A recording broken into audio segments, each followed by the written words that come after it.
Good morning students. हमारा आज का जो टॉपिक है it is based on rules for IUPAC naming. IUPAC naming करते हुए हमें कौन कौन से रूल्स हैं जो ध्यान में रखने चाहिए। तो फर्स्ट ऑफ ऑल हमारे पास जो कोऑर्डिनेट कंपाउंड है, जो इसके अंदर दो पार्ट हैं, इसके टू पार्ट्स हैं। जो फर्स्ट पार्ट है, एक होता है इसका आयोनाइजेबल पार्ट और एक होता है इसका नॉन आयोनाइजेबल पार्ट। तो आयोनाइजेबल पार्ट किसे बोलते हैं कि जिसे हम वाटर में अगर डिज़ोल्व करें तो वो आयनिक फॉर्म में सेपरेट आउट हो जाए। ऑलवेज रिमेंबर, स्क्वायर ब्रैकेट के बाहर either it is on the left side either it is on the right side, square bracket के बाहर कुछ भी हो, on left side on right side, it is always act as no ionizable part. ये water में dissolve करोगे तो ये सेपरेट आउट हो जाएगा। कोऑर्डिनेशन कंपाउंड में जो स्क्वायर ब्रैकेट है इसे हम बोलते हैं कोऑर्डिनेशन एंटाइटी। जो हमारा नॉन आयोनाइजेबल पार्ट है we call it coordination entity. Always bracket के बाहर on the left side means on the left side अगर कुछ भी है, कोई भी हमारे पास मेटल है तो we should pronounce it firstly. तो सबसे पहले हमने उसे प्रोनाउंस करना है। एंड अगर कोई भी नॉन आयोनाइजेबल पार्ट जो है, कोई भी आयोनाइजेबल आयन जो है it is present on the right side means इस तरफ है, तो आपने पहले first of all name complete कर देना है। एंड में मीन्स जो नेम की एंडिंग है वो इस नेम से होगी। डन। आपने ये ध्यान रखना है कि अगर सपोज करो हमारे पास जो फर्स्ट रूल है कि if you have some ion, metal ion present on left side means मैं इसकी एग्जांपल ले रही हूँ, and there is some letter in lower case means इस लोअर केस का मतलब है कि अगर कुछ भी इसके, अब यहाँ पे लिखा हुआ है 3 4 5 6 तो इसे हम लोअर केस बोलते हैं। तो अगर इस लोअर केस में से अगर कोई भी लेटर है 1 2 3 4 5 तो आपने कभी भी इसे प्रोनाउंस नहीं करना। There is no need to pronounce di tri tetra hexa hepta penta, कुछ भी बोलने की ज़रूरत नहीं है। You can write it as simple जो आप इसे बोलते हो, K means potassium, that's all. Similarly अगर यहाँ पे कुछ भी ऐसा है और there is some letter in its lower case तो आपने उस लोअर केस को निगलेक्ट करना है। आपने नेमिंग करते हुए वो लोअर केस कंसिडर नहीं करना, आपने ओनली उसका नाम देखना है। What is the name of that ion, nitrate, nitrito, sulphate, यही बस आपने लिखना है जो उसका नाम है। ठीक है, ये ध्यान में रखना है। फिर इसके बाद नेक्स्ट जो है, जो हमारे पास ये कोऑर्डिनेशन एंटाइटी होती है, इसके अंदर ऑलवेज की जो स्क्वायर ब्रैकेट है फर्स्ट जो लेटर होगा वो हमारा मेटल आयन ही होता है। इसके बाद वाले जो भी होंगे all are ligands, all are ligands, ligands होते हैं। आपने जब कभी भी नेमिंग करनी है तो आपने अगर तो वो सिंगल है हमारे पास, single means only one ion है तो ठीक है, मीन्स ओनली वन लिगेंड है, then there is no issue. तो जैसे फॉर एग्जांपल H4 तो एक ही लिगेंड है, कोई इशू नहीं है। Cl4 no issue. लेकिन अगर वो एक से ज़्यादा हैं तो उस केस में क्या करोगे आप, तो आपने नेमिंग जो है वो अल्फ़ाबेटिकली करनी है। आपने प्रायोरिटी जो है वो अल्फ़ाबेटिकली देनी है। अब आप बोलोगे अल्फ़ाबेट का मीन्स क्या, हम स्टार्टिंग डिजिट को देखेंगे? नहीं जी, अल्फ़ाबेट का मीन्स कि उसके नेम को करते हुए, उसकी नेमिंग करते हुए अल्फ़ाबेटिकली पहले कौन आता है। जैसे फॉर एग्जांपल अब आपके सामने ये मैंने एग्जांपल लिया है। अब इसमें 3 लिगेंड्स हैं, Cl, NO2, NH3। NH3 means अमीन। आपने ये भी ध्यान रखना है कि ओनली नेम लेने हैं हमने कि इस लिगेंड का नेम क्या है, ना कि आपने ये देखना है कि भाई 3 है 2 है 4 है। अब कुछ बच्चे क्या करते हैं, अब जैसे इसका नेम है अमीन, अब लोअर केस में 3 है तो हम बोल देंगे ट्राई अमीन। अब इसके लोअर केस में है 2 तो डाई क्लोराइडो। NO2 सिंगल है तो नाइट्रिटो N। तो अब कुछ बच्चे क्या करते हैं कि अगर मैंने इसे ट्राई लिखा तो वो T को अल्फाबेटिकली चेक करना स्टार्ट कर देते हैं। यहाँ पे D है तो D को अल्फाबेटिकली चेक करना स्टार्ट कर देते हैं। तो हमने ये नहीं गलती कभी भी करनी।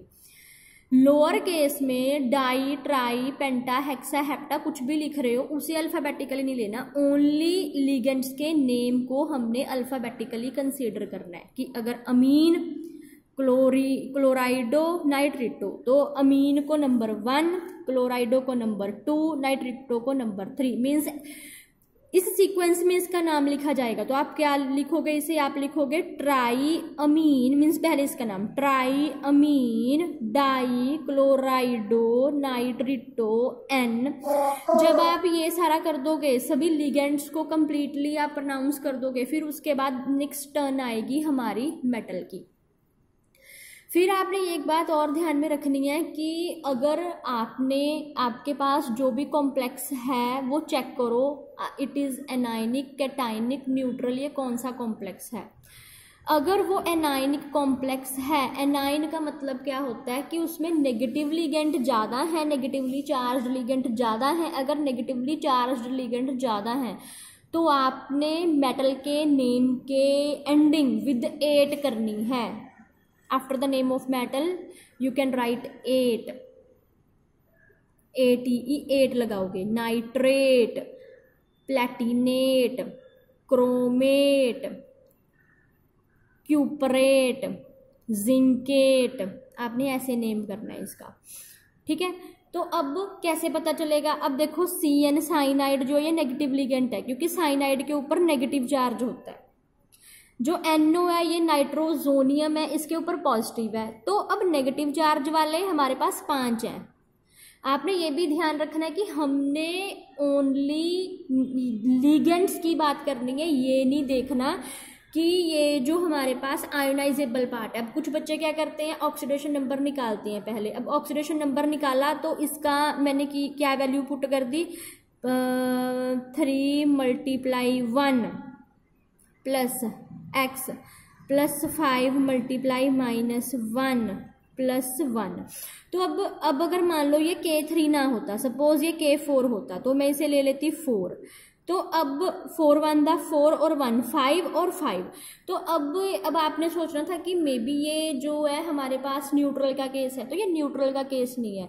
ऑक्सीडेशन नंबर निकालना अलग बात है, उसमें आप जो पॉजिटिव नेगेटिव वैल्यू ले रहे हो वो अलग है, लेकिन आपने मेन फोकस इस पे करना है कि लिगेंड्स पे, ओनली लिगेंड्स, ओनली आपने स्क्वायर ब्रैकेट के अंदर वाले देखने हैं कि उसमें पॉजिटिव चार्ज कितनों का है, नेगेटिव चार्ज कितनों का। अगर नेगेटिव चार्ज ज़्यादा है then that means that is anion complex and you should write 8 after the name of metal ion। जैसे कि फॉर एग्जांपल ये ले लेते हैं। अब sodium Cl4 means tetra, 4 means tetra, Cl है तो क्लोराइडो। अब ये जो Cl है इसका -1 होता है चार्ज, तो यही ज़्यादा है, 4 है ये, तो ये एनाइन कॉम्प्लेक्स है। तो अब जिंक को जिंक नहीं पढ़ेंगे, जिंक को हम जिंकेट पढ़ेंगे, जिंकेट। अब इसके बाद लिखेंगे हम इसका ऑक्सीडेशन नंबर। देन अब यहाँ पे आप देख लो, नेक्स्ट ये वाला आ गया निकल H2O NH4 SO4। अब यहाँ पे देखो, अब निकल, अब Ni जो है इसे हम क्या बोलते हैं, Ni जो है वो हमारे पास है निकल, ठीक है। तो अब देखो ये भी न्यूट्रल है, ये भी न्यूट्रल है, तो इट मीन्स अगर न्यूट्रल है तो मेटल का नेम निकल को हम निकल ही पढ़ेंगे, निकल एज ए निकल। डन। अब यहाँ पे देख लो, यहाँ पे 4 न्यूट्रल वाले लिगेंड है, 1 नेगेटिव लिगेंड है और 1 नेगेटिव लिगेंड है, मीन्स 2 नेगेटिव हैं 4 न्यूट्रल हैं।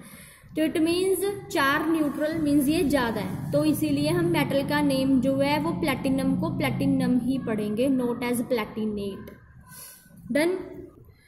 फिर लास्ट रूल जो है, अगर आप सारा पहले अपने प्रायोरिटी लिगेंड्स को दे दिए अल्फ़ाबेटिकली, फिर हमने देखा कि वो एनाइन है तो मेटल के नेम के पीछे 8 लगा दिया, और फिर उसके बाद आता है last oxidation number. Remember oxidation number always right in closed bracket and in Roman counting, ये ऑलवेज रोमन काउंटिंग में ही लिखा जाएगा।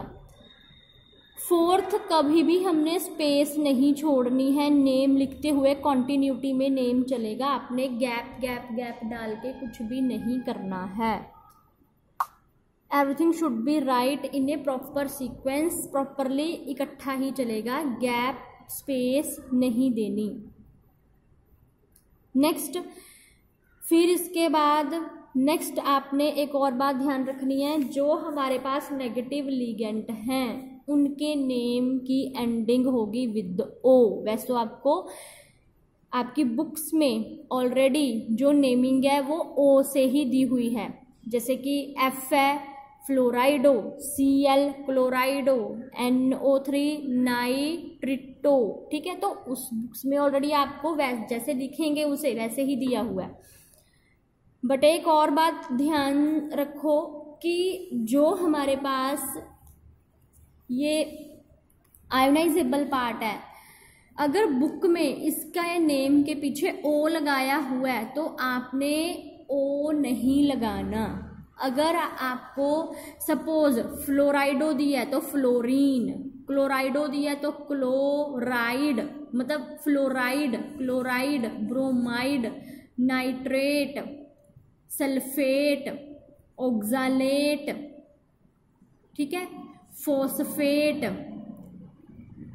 Carbonate, nitrate, ईमाइड, chlorate. तो आपने ये ध्यान रखना है कि अगर ये आयोनाइजेबल पार्ट है तो फिर इसके नेम के पीछे ओ जो है वो हट जाएगा, ई से प्रोनाउंस होगा, फिर ई लग जाएगी। अगर वो अंदर है तो ओ जो है फिर वो नाम लगेगा अगर वो नेगेटिव लिगेंड है। I hope this video is sufficient for you for understanding that how to write IUPAC naming of coordination compound. Yet if you feel any query then you can ask. If you like my content then please subscribe my channel also. Thank you.